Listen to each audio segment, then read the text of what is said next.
Hi everyone. We will make a start in just a minute or two once everyone has come through from the waiting room.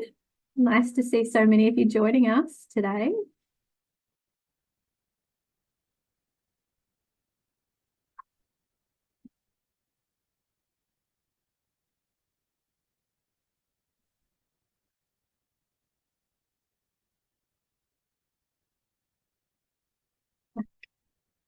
I think we've still got some people coming through, haven't we, Bridget? So we'll just wait a little bit longer.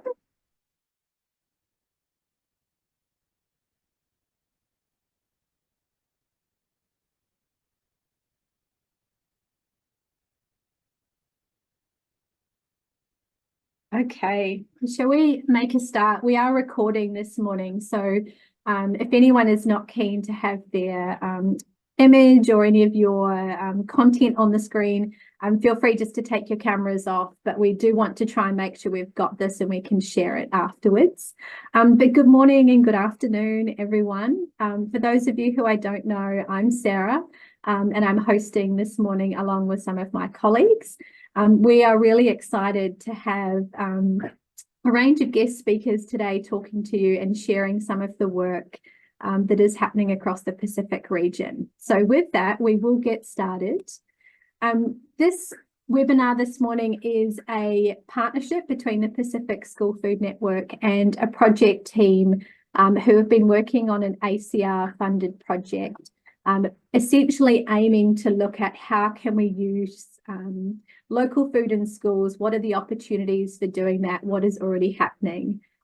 So with that, what we plan to do is give you a very basic overview of some of the outputs of this project, and then spend the bulk of our time with our guest speakers who are telling us a little bit about the work that they're doing. And then we will finish with a question and answer session at the end. Please do go ahead and introduce yourself in the chat. If you are working in this space and you would like to share what you're working on or any questions, please feel free to make use of that chat function as we go through the webinar, if you'd like to share details and so on. So I'm going to start very quickly just giving you a brief overview of this project to set the scene for our speakers. We don't have all of our project team here today, but I'd like to recognise all of those people who have been involved. This project has been a partnership between UniSC, DFAT and ACR, the Alliance for Biodiversity and SPC. And we'd like to acknowledge ACR who funded this work, as well as Irene Curnow, our program manager. I'm not going to give you all of the ins and outs of the findings today. What I wanted to do was really just share with you what some of the outputs have been so that you can go and make use of those afterwards. So we've got time for our guest speakers. To give you a sense of what we did within this project, it was about 2 years worth of work within this project. We looked at 22 countries across the Pacific Islands region and went through a series of steps where we looked at scoping the literature, undertaking interviews, we had some workshops, and we went back and forwards with our key contacts in country, trying to establish what was happening, as well as some of the challenges and opportunities for integrating local food in school. So we've now got to the end of that project. We have developed our final report and submitted that and are now thinking about the next steps. But one of the outputs from that project was actually to get together and share some of the stories around how local food is being integrated in schools. So we are incredibly excited today to have some guest speakers sharing with you how that's actually happening.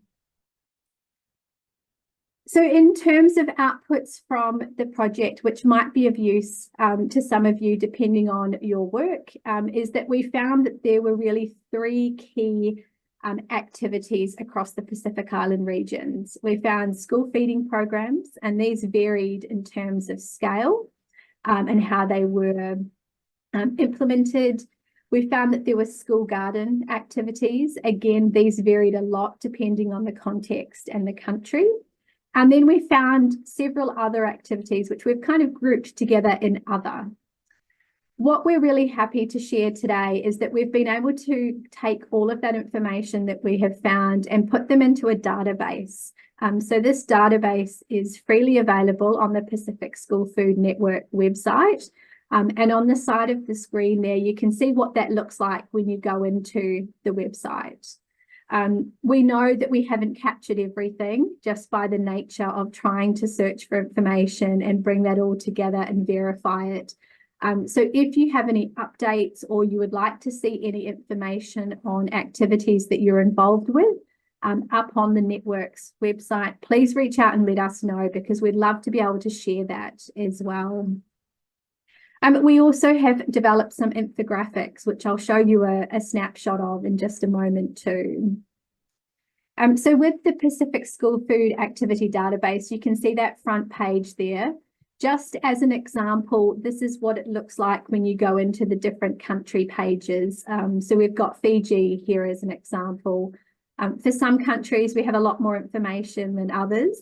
But like I mentioned, if you would like to share and contribute to that, we would really like to have some more information that we can feed into that as well. The other output, which we will also be sharing via the Pacific School Food Network and via email to all of the people who participated in the project, as well as those of you who have joined online today, are some infographics around what we've found. So we have a regional summary and we also have some country summaries. And we hope that these are useful for those of you who might be advocating for more funding, or you might be trying to share some of the stories about what you're working on. So we will let you know when those become available. They're almost finished, but hopefully a really easy snapshot of information that you can use. With that, though, I think we're better to get on and listen to our guest speakers today, who are going to share with us what they're working on. And to do our very first introduction, I'm going to pass over to Bridget, one of our project team. No, sorry, Jenna, I'm going to pass to you first. I'm looking at Bridget on my screen. Sorry, Bridge. Pass over to Jenna, who's also part of our project team, to share an introduction. Thanks, Sarah. First up, we've got Dr. Ming Wei. Thanks so much for joining us today. So Ming Wei is involved in the School Learning Garden program in Marshall Islands and has a background in education, curriculum and gardens, and is also a farmer herself. So we're really excited to have her here today, and I'll hand over to you to get started. Aloha mai kako, yakwe alip, and also selamat hari. I just got back from Malaysia, taking care of my dad for a few months now. So before I start sharing, I just would love to hear from some of you in the chat. So first question, what brought you to this work of feeding our children and of school foods and school food policy? Was it the money? Was it a connection to farms? Was it the children?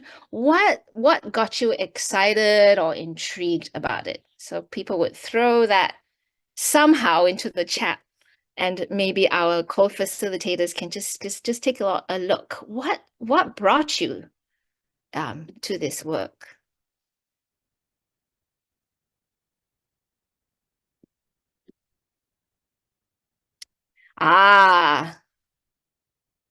Carl Probert, I do not know from where you are zooming in, but definitely. Many of us came to this work because of our own children. You know, as parents, we try our best to feed them. And then they go to school and you're like, oh, first day of school, preschool, and you're giving my child cookies. You know, so that's number one. Okay, definitely high NCDs. Yeah, I was just in Malaysia. My dad is suffering from diabetes, and I had to teach everyone in the family to be a label reading, you know, just things. If you don't understand this in a label, don't buy it, right? Okay, wonderful. Agriculture, yes. Thank you, Greta. That's what brought me to the work. As a teacher, I just found that the students and children are so fascinated about food and about how it grows, even children who live in the city, that once we stripped away in America, we call it saran wrap. I don't know what you call it in your country, the plastic wrap around the things, and actually went and looked at the real food and how was a whole new world. Not all food comes in saran wrap. And then also, yes, NCD, definitely. Teachers, thank you. I was just in Malaysia, so it's the same in Vietnam. Huh? Working in the cafeteria, culinary. Ooh, yes, it's getting active in Guam and Palau, Cook Islands. Yes. Interesting. Thank you so much. And also, most of you mentioned it, not directly, but also indirectly, the importance of connecting with the people who grow our food, right? The farmers and the fisher folk, and the people who go and cultivate even in the woods and in the jungles. So all those connections with not only how food is grown, and you flip the letters around to who grows your food. Another huge sense of connection. It has happened recently here in Hawaii, where after a lot of paperwork and a lot of hoop jumping, I think Leidi's with us, we managed to serve poi, which is taro, sometimes pounded, sometimes put through a blending machine, so it's poi, yes, and then slightly fermented. We managed to get it into our schools. Hello, it's a traditional food of Hawaii. And the children from the island so it came from Halanai Poi in Kauai, and we got it into the schools. One of the children said, by the way, my uncle and auntie grew all this for you. And all the other children just going, oh, yay! So that's who grows your food. Okay, so I don't have any slides. And just what I just wanted to offer, and I'm very excited that Sarah and Bridget and Jenna let me go sort of first. I'm just going to offer broad overviews of what I've observed doing this work. So as Jenna says, my name is Mingwei. I live in Hawaii. However, for the past 15 years, I've had the opportunity to travel the whole Pacific region doing garden-based learning, farm to school, and nutrition. I mostly teach teachers. So those of you who are teachers in the audience, I love all of you. You are why I do this work. Reach one teacher, you reach thousands and thousands of children. I work mostly with teachers and getting them comfortable in the garden and using food and using agriculture to teach. And then I also love using food. So I mainly work with teachers, help to do teacher trainings and design curriculum, also working with developing children's resources, and so on. So I've been at this for 15, almost 20 years, 15 years regionally. Oh, actually more than that, 25 years as a personal pursuit and as a teacher. And I've got to see school gardens and farm to school work all across from the Commonwealth of Northern Mariana Islands down through Guam to Palau, all across the Federated States of Micronesia, the Marshall Islands, all up and down Hawaii. And recently, with having to travel home to Malaysia and spending time with my dad there, getting to see the work actually in Southeast Asia, stopping in Singapore, Malaysia, up to Laos, and actually had a quick stopover in Hong Kong, and realizing, wow, this work is global. And yet, after all these years, there are still a few things we all have in common. So Jenna, could you be good about reminding me about time, please? I only have 10 minutes and okay. Yeah, I believe 10 to 15 minutes, Sarah, is that correct? Okay. Yeah. Okay, great. So I'm so glad you all introduced yourselves, and please feel free to use the chat in response. So the first point that I want to make is that this work continues to need champions. This work continues to need advocates and agencies. So you continue to need champions. The places where the work is really blooming, all all puns intended, have people in the work who are visionaries and who also are resilient. They don't give up at the first sight of obstacles. And all of you who are in this work, you know there are many obstacles that come in the way that are sort of, to me, a little irritating and unnecessary. It comes in the form of outdated policies. It comes in the form of fill out this triplicate form 3 times. It comes in the form of a scarcity mentality. Oh, we can't. We've never done this before. The children won't like eating fresh fruit. So we continue to need, exactly, Carl, we continue to need champions and advocates. And some of us, in a lack of a better word, you continue to need your squeaky wheels. Okay, we don't give up, guys. We continue to need that. And the areas in which I see we continue to need champions and advocates, I'll just summarize it in a few areas. One is the nutrition education. So this is so very clear that there is still a lot of misconceptions. There's still a lot of need for nutrition education. The need to start very, very young, eating the indigenous foods, the food of your place, you know, the staples of the breadfruits and the sweet potatoes and the taros and the yams of the world, to continue that nutrition education.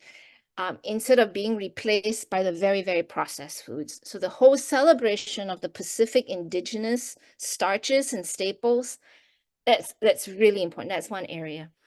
The second area I see that we continue to lead a lot of championship and advocacy is the one that's after my own heart, which is working with teachers and curriculum. Teach one teacher, he or she then can influence hundreds to thousands of children. I'm sure even within our group right here, we're going to have testimonies of teachers whose personal lives were changed when they started thinking about food and working with school gardens, and then in turn able to not only touch their own families, but also hundreds of children. So if you have a story like that, please do put it in chat. And then the third area, I will jump into that a little later. But the whole advocacy and policy to continue to have this work actually be embedded in our ministries of education and our departments of education. So I'll touch on that a little on my third point about policy, but that continues to be an advocate.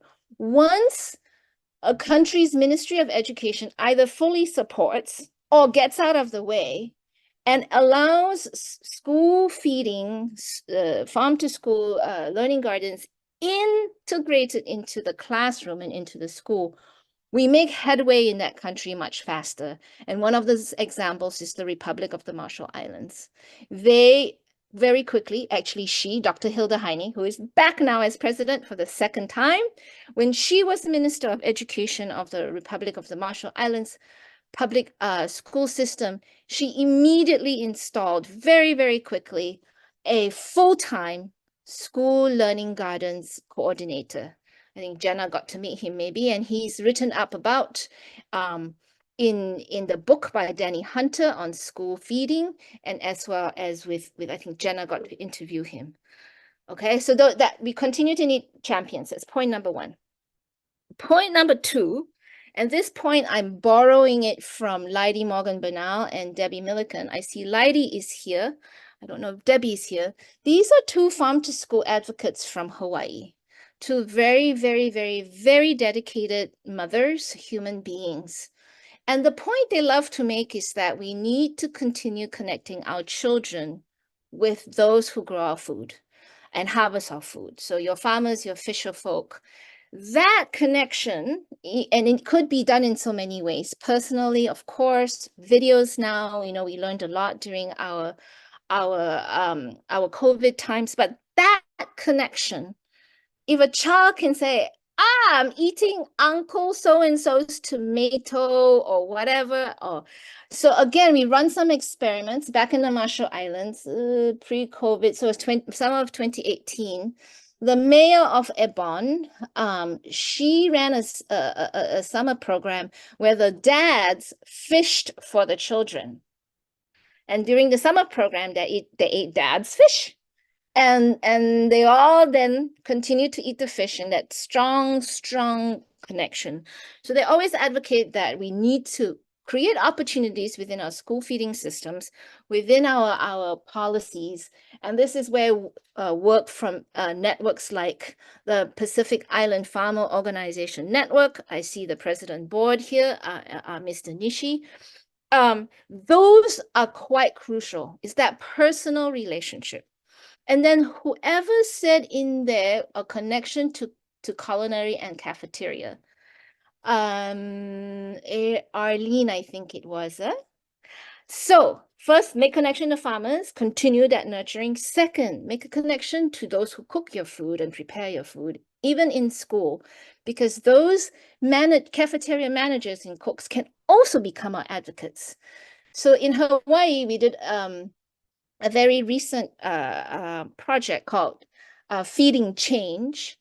And part of it was the children interviewing and connecting with their own cafeteria manager to understand from a cafeteria manager's viewpoint, what were some of the obstacles in his or her way with respect to policy and regulation and laws? How much authority, how much power actually does this cafeteria manager have or not? And actually, what's in his or her heart? What would they really, really like to see their children eating? Again, this personal connection, children learning how to interview the cafeteria managers who are more than willing to open up, some of them even at risk of their own jobs because they were saying things that were, I think I'm preaching to the choir here. You all know what kind of school food most of our children get and the desire of most of our cafeteria managers to change it. So those two things, to nurture, maintain, and increase the connection between our farmers and our children, and of course then families and our cafeteria managers, our cooks, our chefs to our children and their families. So that's the second point. And then the third point is policy, policy and politics. Okay, so I'm very, very excited. Very recently, I think it was April 25th, finally the USDA, wonderful USDA, but you know, those of you Guam, Palau, CNMI, Hawaii, if I'm not wrong, American Samoa, you all have to follow the USDA regs and regulations. They put out this ridiculously long 300 and another page new recommendations for school nutrition. So after you try to find it using a good search, good news. More and more indigenous foods, especially staples such as breadfruit, ulu, kuru, uto, me, mai, taro, kalo, okay, I forget all the names. And now, very recently, especially for Hawaii, sweet potatoes. More and more indigenous staples are now accepted as whole grain substitutes. This is key policy. This means instead of serving white bread, which I know we're forced to serve because we have to import the flour or they give us this flour, you can now substitute this whole grains with indigenous crops. So that is a key move in the policy. It's very, very, very important. It's very exciting for us in the Pacific. So we can turn around policy. We can have policy work for us. There's also embedded in there somewhere, and also I propose as a whole Oceania, Pacific we work on, we need to turn policy around to support more and more scratch kitchens in our schools. So I know this is all around the islands. We used to have scratch kitchens, and now what do people do? Unfortunately, very sadly, they open cans. Many cafeteria managers would love to be trained again to be able to cook from scratch. However, when you take a look at the facilities, our facilities definitely need to be updated, and along with the training. So second policy point that we can all make together is to have more support, more funding for even if you don't start from scratch, to have more, again, whole foods in our diet and to support the people who prepare these foods. And then the last part of policy that I really want us to encourage to do is what we call geographic preferences. Now, most of our food comes from thousands and thousands and thousands of miles away because of procurement laws. You have to get the lowest bid. Am I correct? Yes, okay. So you have to get the lowest bid. However, if we push and advocate for geographical preference, which means we accept the nearest bid, I think that will definitely change where our food comes from our children, and will also force us to rethink.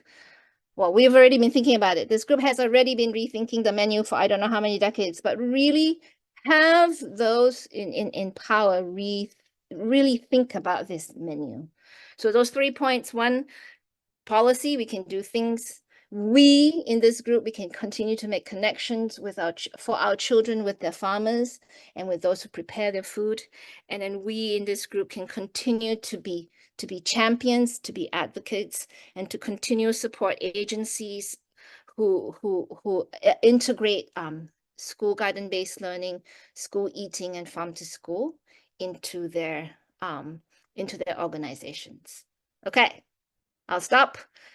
Are we saving questions for the end, Jenna and Bridget and Sarah? Okay, good.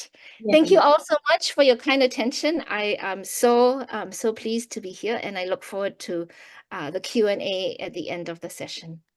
Mahalo nui, terima kasih, komo tata. Great, thanks so much, Mingwei. That was amazing. And like you said, it's all of those interlinked connections going on there, which you highlighted, which I think all of us today can relate to. I'll just pass over to Bridget now, who will be introducing the next speaker. I think we keep throwing it to Bridge, Jen. I'm going to jump in. You said that? Sorry. That's all good. Thank you, Mingwei. That was so inspiring, sitting here listening to that. And I was making lots of notes as you were talking away. It was really, really fantastic. And I'm sure there's going to be loads of questions for you actually in the Q&A session. Before we get to that though, we do have another speaker, Boris, who is joining us from French Polynesia. And I'd just like to say thank you so much, Boris, for coming and joining. I know you've got lots of other things on at the moment as well, but we're really excited to hear a little bit about what's happening in French Polynesia. So I will hand it over to you, and thanks again. Hello, everyone. Thank you, Sarah. Thank you for inviting French Polynesia to participate in this webinar. It is a pleasure to be part of these regional discussions regarding local food systems and the importance of introducing more local food products in school cafeterias. My name is Boris. I work as an agricultural engineer for the Direction of Agriculture in Tahiti. I am in charge of the food transition program, and one of my main missions is to follow the introduction of local food products in most of French Polynesia's school cafeterias, both private and public. I'd like to apologize in advance if my English is a bit rusty. It's been a while since I've had the chance to practice some academic or technical vocabulary. So sorry, I will read my notes. I've made a text presentation. I will try to present you a brief overview of some actions we are currently taking to help this transition from a pretty globalized food system towards more of a local food system. First, I'd like to mention some figures that might help us understand the context in which we must work. These numbers can be found in the Food Transition Program report that has been submitted to our new government recently, and they are currently discussing its applicability. Recent studies have shown that nearly 75% of the food consumed in French Polynesia is imported, which has a significant carbon footprint. In comparison to most other countries, the cost of food in French Polynesia is 2.3 times higher if we trust economic data from the UN. This reality can partly be explained by our geographic isolation and this high cost of life is a big source of precarity for a growing part of our population. The situation, sadly, is slowly worsening as the prices went up with the inflation following COVID. Regarding international health standards, it will also seem that more than half of our population has serious troubles in providing themselves or their families with affordable, healthy, nutritious, fresh, and locally grown foods. Finally, during the COVID pandemic, the highest rate of death was registered for people suffering from food-related diseases like morbid obesity or severe diabetes. So these observations have led our local authorities to reconsider the importance of developing a local food system that can protect our environment, our health, and our economy, which is currently being threatened by these unceasing importations of ultra-processed foods from countries where agriculture is massively subsidized, unlike French Polynesia, obviously. Next, I'd like to talk about the country law on the promotion of local foods for school cafeterias that has been voted in January 2022 in French Polynesia. This law has been created to encourage school cafeterias to use more local food products in their menus, including some goals to reach for every food category. For example, the percentage of local fruits and veggies has to reach 50% of the total students' consumption. For fish, the percentage is even higher with 80%, since we have a lot of those resources in our waters. However, the percentage is much lower for tubers and starchy foods, with only 25%, because these products can be quite expensive here and are not always available depending the season. The lowest percentage would though clearly be for meat, where only 15% of the total consumption would be required as locally provided. But for most cafeterias, a percentage equal to 0 is often the reality, since very little meat is produced locally, except for pork and a little bit of chicken. With the help of municipalities represented by a syndicate of townships called the SPCPF, and also thanks to the direction of education, we are currently assessing the results of this campaign in favor of local foods. 2 questionnaires or quizzes, sorry, I didn't know the word in English, have been recently sent to both primary and secondary schools in public and private domains. My job here is to gather all the information within cafeterias to know if they could respect the goals suggested by the country law. If not, we want to know exactly what reasons prevented the cooks from reaching the percentages chosen for the introduction of local food products in schools. Provided that a given cafeteria has respected all the percentages for each food category, it will be eligible for receiving a label indicating its involvement toward this food transition project. In the future, it is also expected that these labeled cafeterias can benefit from increased financial aid from our local social security system. Sorry. In order to monitor this process, the country law states that cafeterias have to file a report each year to inform the government about their progress on this policy. Unfortunately, at this time, it seems that almost nearly none of the cafeterias had the time or skills required to file such a report. However, it seems that even if these reports haven't been transmitted to us, a good part of school cafeterias now seem aware of the emergency to reaccustom our youth to the taste and flavor of our traditional foods.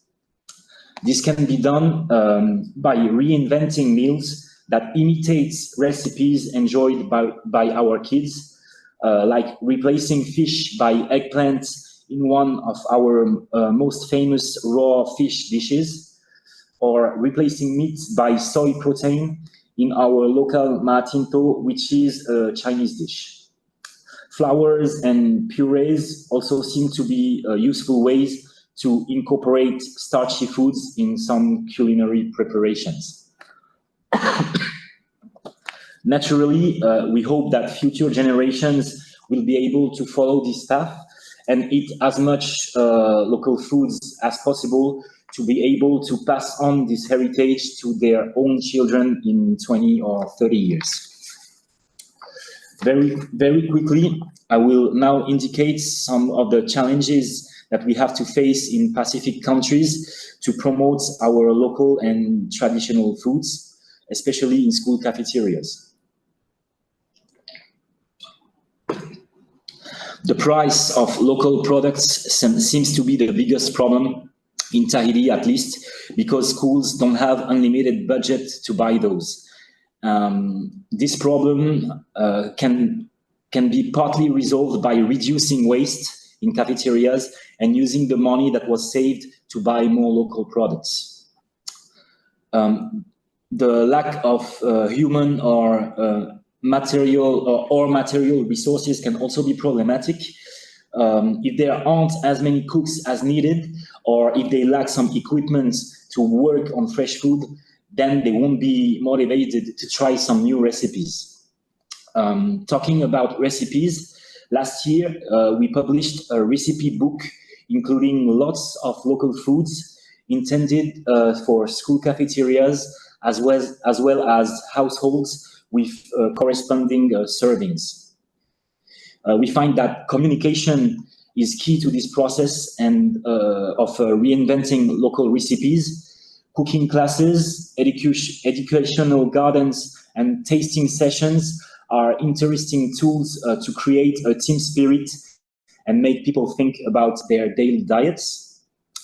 School cooks also have to be trained on administrative tasks like stock management or the awarding of public contracts regarding food provision.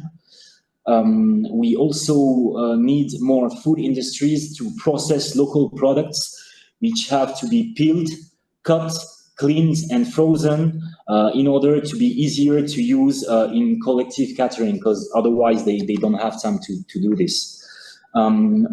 Finally, to provide the quantities needed, cafeterias must contact wholesalers who are able to supply local foods in time for each school period.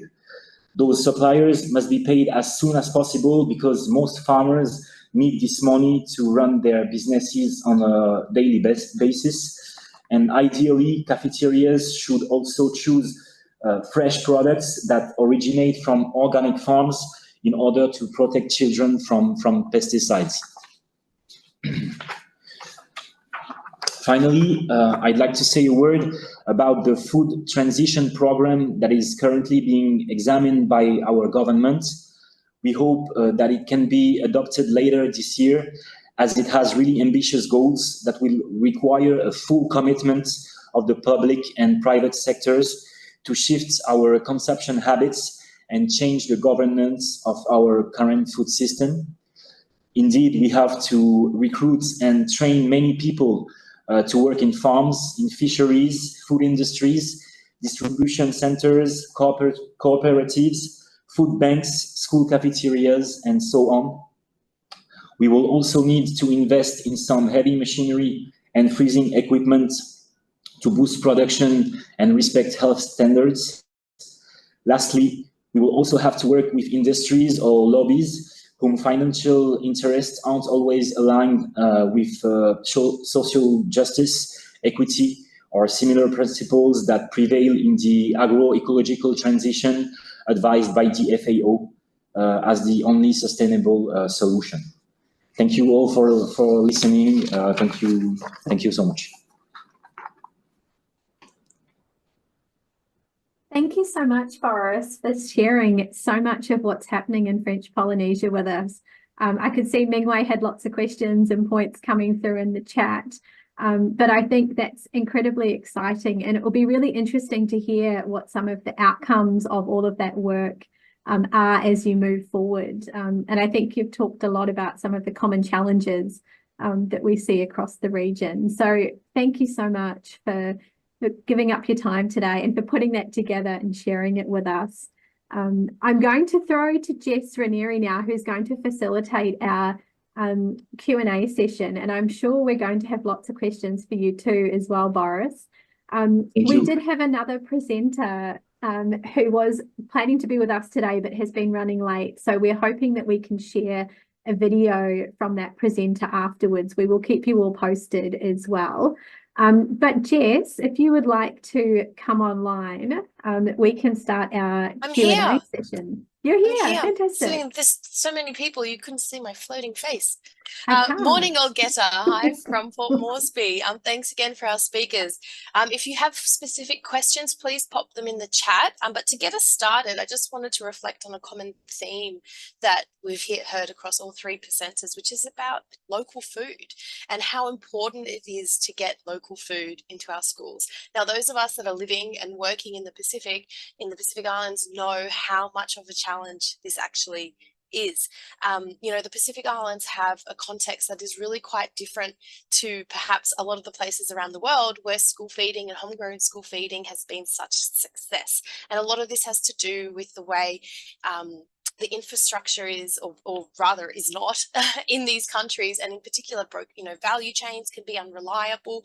Cold chains are often non-existent, and that often means that it can be financially unfeasible or really financially unjustifiable from, I guess, a government perspective in terms of sourcing this food compared to the cost effectiveness or efficiency of bulk buying processed food in cans that can be stored and then distributed, and given those logistics as well. So I'd like to present the question to our presenters about what are some perhaps high level entry points that we could think about in the Pacific, or recommendations for governments or schools that might be thinking, okay, how can I actually do this?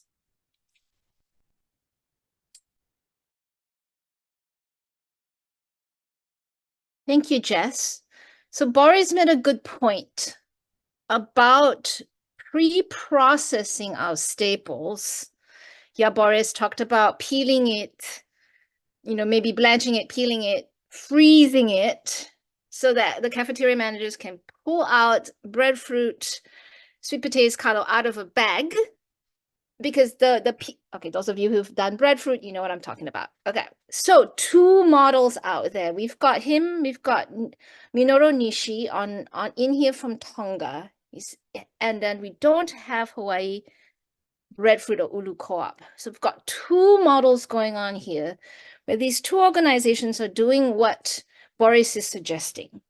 So in bulk, big 25 to 55 pound, I don't know how much that's in kilos, getting those out to the schools. So if there's an investment to be made for our schools, maybe even at a centralized version, so centralized somewhere in Tahiti with Boris, and then you get it out, there is definitely at a very high level a need for food processing our local starches, our indigenous staples, so that it's just as easy as a can.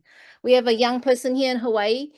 Boris would love this. He's trying to figure out how to make powdered sweet potatoes. So, you have this powdered regular white potatoes, you just add water or milk. Deb, I think it's called in Australia.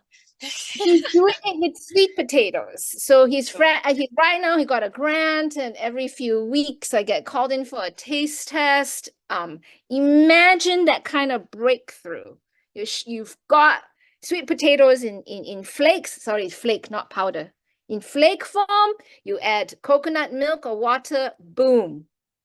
So those are the things that I think at a very, very high level, we need to be supporting policy, getting our Congress people, legislators, but everybody involved in. Thank you.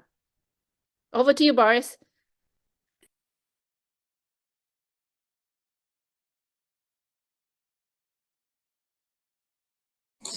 Well, thank you so much. Thank you so much, Mingwei. I also really liked your presentation. I think we have so many things in common. It's great to be able to share.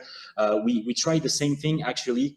I did not have time to explain everything, but we tried to provide some school cafeterias, 10 cafeterias actually, with flour from manioc, tapioca. I don't know how you say this in English, and also uru flour. So the experience we had is that they need recipes because they didn't know how to use it. So that's why we did the book, the recipe book with local foods. And I'm sorry, it's only in French, but if needed, I can send it to Sarah. So you can take a look at it, and maybe we can try to translate it if I ask in my service. So we can translate it in English. Maybe I can try to Yes, do please this. do it. And we'd love to make these types of resources and other similar things available on the Pacific School Food Network website. So that's a general call to anyone on this call. We would love to make these resources available. That would be incredible. I will send you the French version and see how we can translate it into English. Maybe that's something also the network can support you with. So let's chat. That would be great. Yeah. Thanks. If I also could throw in, I would really love to see if we could get funding, maybe even from the UN, to bring this network together in person. I think it's time for a Pacific region school feeding, farm to school garden-based learning conference or something where we all get together.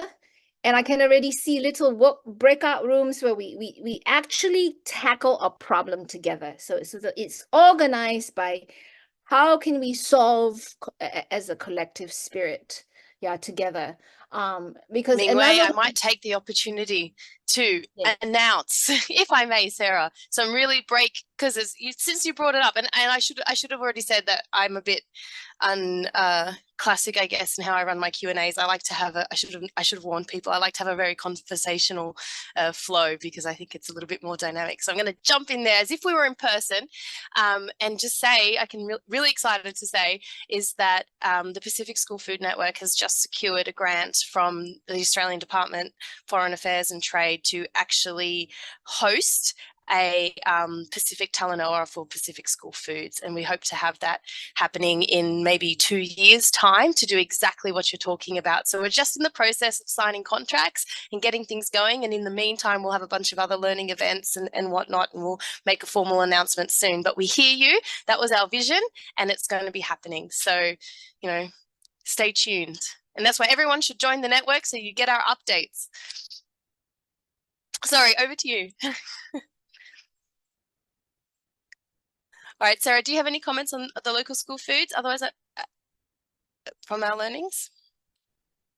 I've got lots of thoughts, Jess. I've just seen in here, there is a question from Arlene, actually, that kind of got caught in lots of the comments for Boris about wondering whether he's thought of using the system change work to develop employment opportunities for youth. Boris, I don't know whether you want to answer that, I guess, verbally or pop something back in the chat. You're welcome to do that as well. Sure. Well, like I said during the last part of my presentation, there is a whole aspect of social justice and equity coming with the food transition, and youth as well as women have to be a huge part actually of this food transition, because we need to put some feminism in our way to see things in the future. It's I think our agriculture, our food system is a bit too violent right now for the environment, for our health, and we need something that really incorporates everybody. So we need employment for youth. We need employment for the majority of people. And I think it's very, very important to go back to the primary sector, because fewer and fewer farmers are working today. In Tahiti, today we have 5,000 farmers, and in like 5 years, we will only have 2,500. So with a growing population, that's really, really important. Yes. Sorry for my rusty English. Your English is fantastic. We really appreciate you, from what you're saying, stepping out of your comfort zone and engaging. It's brilliant. I wish I could speak French, but c'est la vie. So, Sarah, did you have any specific comments you wanted to reflect on based on your experience leading the research team, I guess, on this collective scoping study that we've done in the Pacific on school feeding? Because, obviously there's so much happening and such great stuff, but we actually really found it really challenging to collect all those stories. I think it's a great point, Jess. And I think one of the biggest strengths, and I think that's come through today as well, we've heard from 2 speakers, but I can see there's lots of other things coming through in the chat, is about the potential to learn from each other. And I think it's always hard to do when you're in a region where we are geographically challenged sometimes in terms of being able to get together face to face or to be able to share resources. And I think there's so much potential for sharing some of these ideas, or kind of saying we've done that before and it worked for this reason, or it didn't work for that reason. And I guess in terms of that, there's lots of ways we can kind of pull those ideas. But if people do have, like you mentioned, Jess, resources or activities that you think other people would really like to hear about, the Pacific School Food Network website is one way that we can help to facilitate sharing of those, and just to build up that database of just understanding what's happening, so that if people are looking for connections, they can reach out, they can know what's happening, or we can put people together and contact them as well. So I think I would just encourage everyone, if you do know of activities that we haven't captured or we haven't been able to substantiate through that process, please feel free to let us know. When we do a close up, I have got one slide with some contact details I can put up as well. That's fantastic. Thanks, Sarah. I've just seen a comment in the chat about the Global Child Nutrition Forum in Japan this year. Yes, it is on our radar. We are hoping to be there, and we're hoping to perhaps facilitate some Pacific engagement. I think we might have the someone from GCNF on the call. If someone is there, I think Arlene is with us, Jeff. Arlene, awesome. Arlene, the follow-up question to that was about who might be there. I think from our discussions, because I haven't been to one yet, so I'm very excited to get there. But from what I understand, who might be there, a lot of it would be really trying to facilitate government engagement, to try to, get them involved and workshop. Arlene, are you online? Did you want to jump in and answer that if you're there? I can see you there in the chat. Sorry, I'm not very good at multitasking. Can't use the mic. Okay, no worries. So we do have someone here. And yes, decided we can arrange a regional meeting during the Global Child Nutrition Forum. Exactly. We did discuss that as an option. So if it is something you're interested in, please reach out to the network and we can discuss your thoughts and your ideas and how we can facilitate engagement. So that could be a good one. Anyone can come. There you go. Anyone can come. Jess and Sarah, yeah. May I request one of your upcoming webinar topics? Because Boris really struck me. Could one of our webinar topics be an exchange of taste testing, fun cooking ideas? Boris, I don't know if you found this out, but in Tahiti but here in Hawaii, sadly, our children's taste buds have been hijacked by salt and sugar and oil. And so they need some persuasion, for the lack of a better word, in a really fun way we do this with a taste testing and make the introduction of these new recipes, etc., very, very fun. But I am looking for best practices. and would love to have some kind of webinar, Sarah, or Jess, or Boris. We exchange ideas. For example, very, very, very efficient to use the teenagers who are doing culinary arts class, or the teenagers who are studying agriculture in high Hospitality school. or something. Yes, to come to the primary school. Very successful, because the older kids are teaching the younger kids and they look up to them. I'm just wondering, I'm just really hoping, because I really know that within this room, there's so much wisdom and experience, that could be one of our so that we can. Thank you. Yeah, that's an absolutely great suggestion. Sorry, Boris, did you want to respond? Morris, yeah, I totally agree. I think that all the connections that Minwei mentioned between the public, the private sector, the population, the government, everyone has to be really aware of where we are and where we need to be. And I think in schools, especially, we need to combine both educational gardens with cooking classes and what I called tasting sessions. Here we call that éducation au goût, meaning tasting education. And by combining all those things, students and teachers get really interested in food issues, and also how to say that there is another tool that can be used is to weigh all the food that is wasted in the cafeterias by the students, so they can evaluate how much food is wasted, how this food can be composted or reused, so recycled, and this motivates them to waste less, to be able to buy more quality food. So it's a cycle, a chain of actors, and we all have to work together to go in the same direction. I think that's very important. Yes. Yeah, Boris, that's a really great point. It's about taking a real food systems approach to the topic, and not just looking at, producers, marketers to the schools, consumers, but even getting the consumers involved at that point to be able to reduce the waste. The global food waste is astronomical, right? And that's a really great way to Exactly.